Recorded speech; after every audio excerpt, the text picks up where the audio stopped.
महाभारत का युद्ध समाप्त हो चुका था। माता गांधारी श्री कृष्ण से मिलने द्वारिकापुरी जाती हैं। भगवान कृष्ण माता गांधारी को देखकर कहते हैं, प्रणाम माते, मेरे अहोभाग्य कि आप यहाँ पधारी। अंदर आइए माते, आज कैसे कष्ट किया आपने। और कुछ समय के बाद माता गांधारी बोली, मैं तुमसे कुछ पूछना चाहती हूँ केशव, परंतु इससे पहले तुम मुझे ये वचन दो कि तुम मुझे सब कुछ सच सच बताओगे। श्री कृष्ण बोले, हे माते, अगर उस विषय में मुझे कुछ ज्ञात होगा तो मैं अवश्य ही बताऊंगा। माता गांधारी बोलती हैं, तुम्हें किस बात का ज्ञान नहीं है वासुदेव।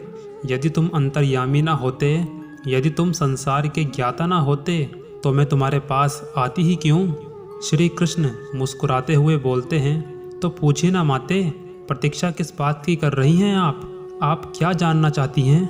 गांधारी कहती हैं, हे कृष्ण, मैं कुंती के आंखों में उमड़ते हुए आंसुओं का भेद जानना चाहती हूँ। मैं उसके दुख का रहस्य जानना चाहती हूँ वासुदेव। आज उसने अपने आंसुओं को मन का पिघला हुआ हर्ष बताया है। उसे किस बात का दुख है वासुदेव।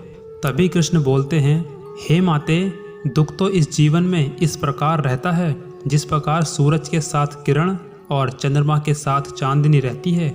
दुख और जीवन तो एक ही बंधन के दो नाम हैं माते। जब तक मनुष्य के शरीर में प्राण रहते हैं तब तक जीवन में दुख ही दुख रहता है। दुखों से तो उसी समय छुटकारा मिलता है जब मनुष्य को स्वयं जीवन से छुटकारा मिल जाए। तभी माता गांधारी गहरे स्वर में बोली, उसे क्या दुख है वासुदेव। और यदि ये आंसू मेरी आंखों में होते तो कोई आश्चर्य ही ना था, क्योंकि मैंने तो एक एक करके अपने 100 पुत्र खो दिए। मेरा तो संपूर्ण जीवन आंसुओं में डूब चुका है, परंतु कुंती ने तो कुछ भी नहीं खोया। संपूर्ण संसार ये जानता है कि उसके केवल 5 पुत्र थे और 5 ही पुत्र जीवित हैं। श्री कृष्ण बोलते हैं, सारा संसार ये अवश्य ही जानता है कुंती के 5 पुत्र जीवित हैं, क्योंकि संसार को ये लगता है कि कुंती के केवल 5 ही पुत्र थे।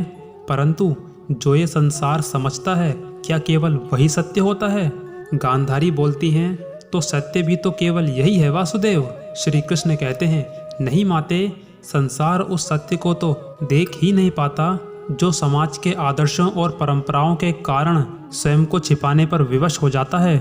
माता गांधारी कहती हैं, तुम ये क्या कह रहे हो केशव, मैं कुछ भी समझ नहीं पा रही हूँ। यदि ये सत्य नहीं है तो फिर सत्य क्या है।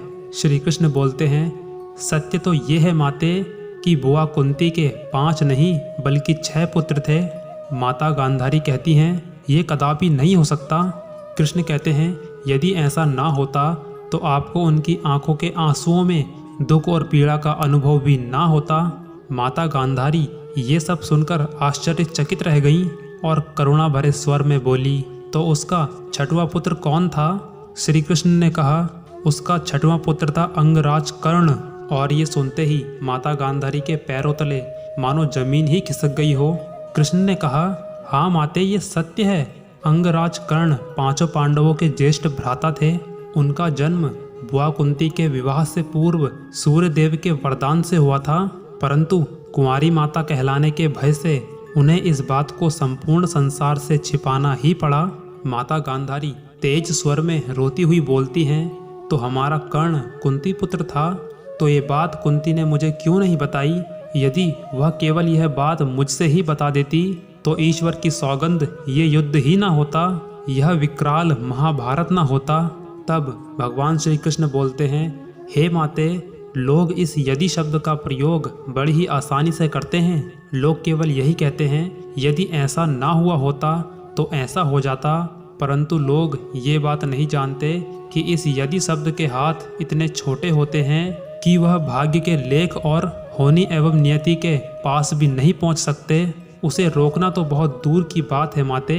होनी एवं नियति ने शायद ये निर्णय कर ही लिया था कि ये युद्ध होगा, उसे तो कोई भी नहीं रोक सकता था।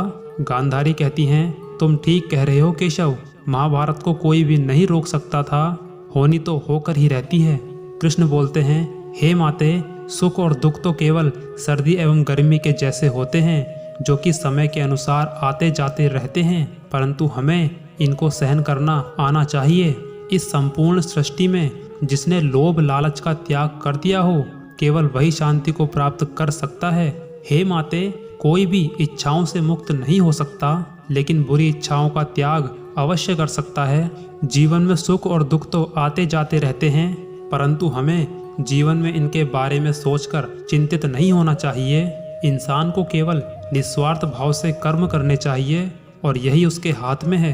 श्री कृष्ण से उत्तर पाकर माता गांधारी संतुष्ट लग रही थी। उम्मीद करता हूँ आपको यह संवाद जरूर पसंद आया होगा और इससे आपको बहुत कुछ सीखने को मिला होगा।